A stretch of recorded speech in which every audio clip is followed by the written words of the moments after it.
a lot of people, including myself, would say that Garveyism is the only way for any type of liberation for those of African descent. Can you please clearly define Garveyism in your own words? How would you define Garveyism? Well, in my own words, I don't even need to do it in my own words. Garveyism simply was explained simply by Malcolm X. He said that Garveyism is black nationalism, and black nationalism is a philosophy that does away with all need for division.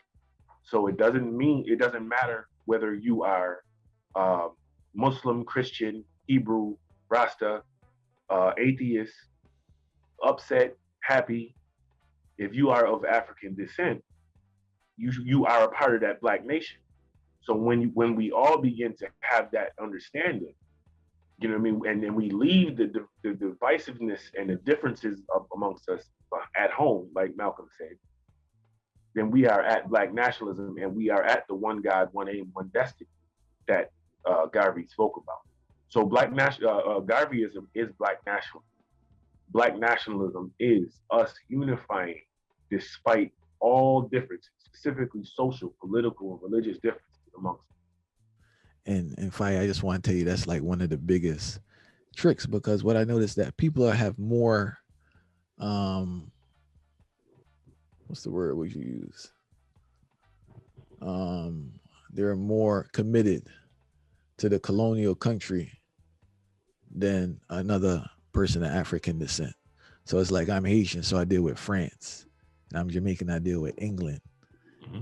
And it's like they, they forget they forget the whole program and they forget the whole African descent and don't understand that unity. So I think colonialism is very destructive, but it's also destructive in regards to causing that divide amongst those who are in the colonies, not just those who've been colonized within their country, but those who are in colonies of the colonized, you know?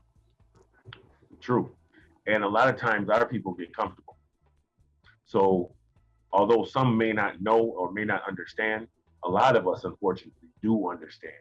And rather than do the thing that needs to get done for us to change the situation, we find a comfortability in the situation. And and that gives us an opportunity to complain. That gives us an opportunity to be like, well, like you said, Haiti under France. Well, you know, the oppressive system, da da da da.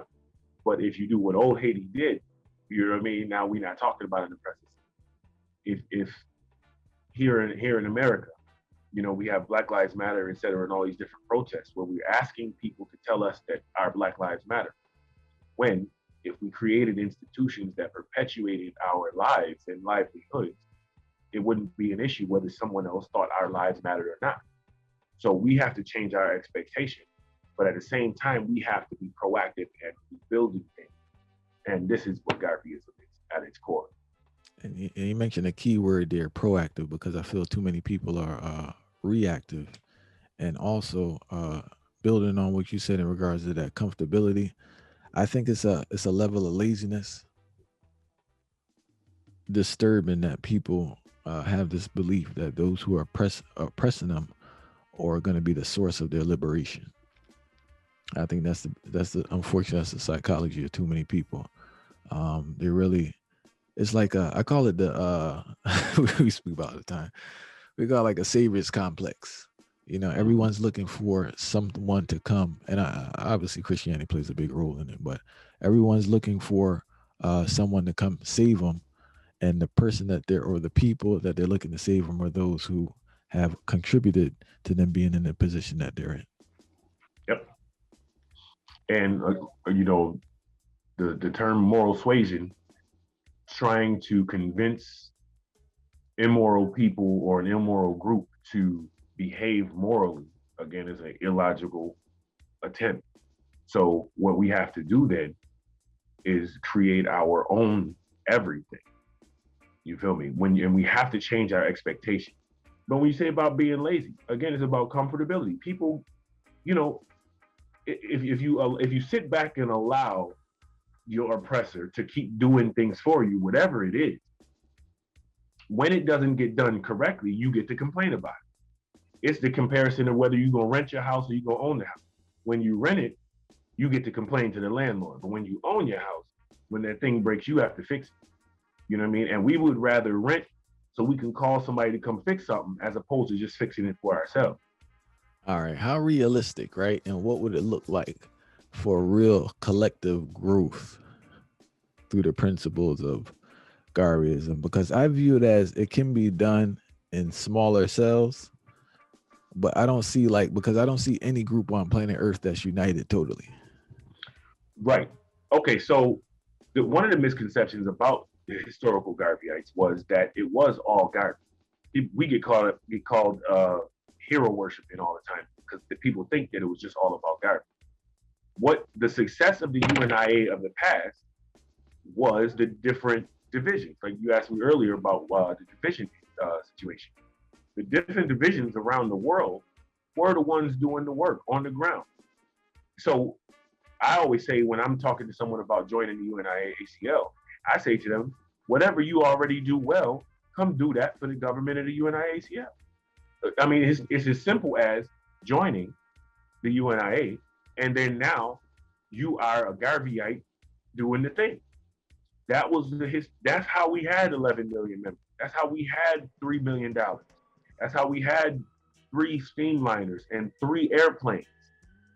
3 airplanes. We had the Black Eagles Aeronautical Bureau. That's how we had the uniform.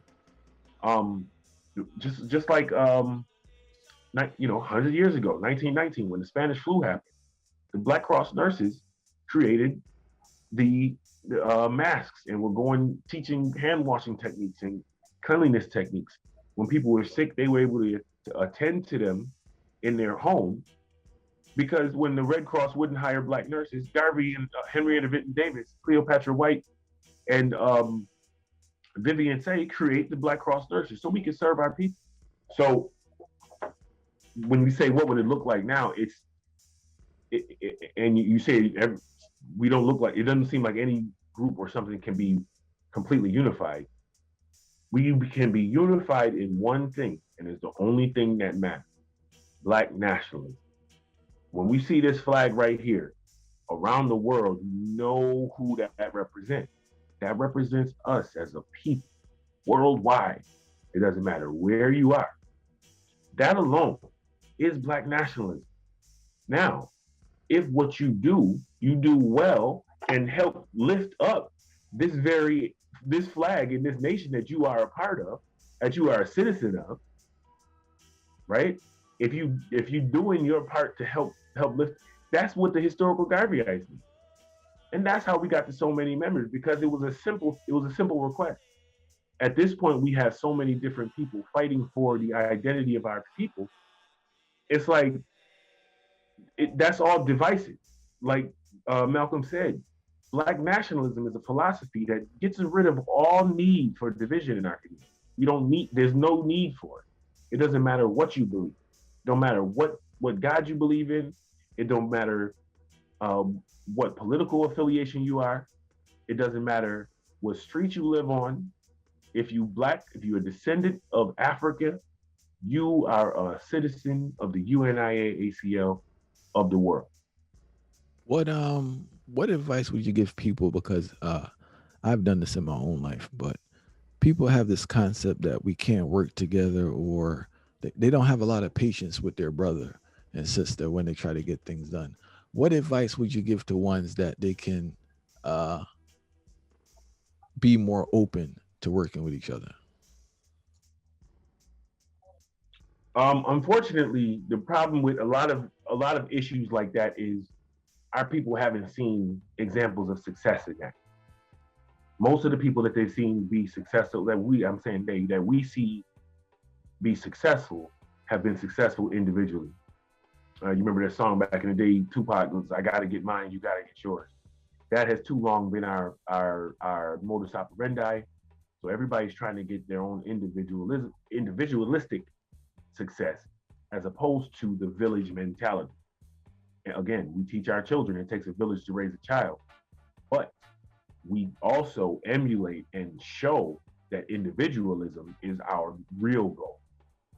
And so that's a confusion that we already showing our children off top. So then in our individualism, we get caught up in materialism as opposed to cultural development. Well, let me hear you say mountain, mountain.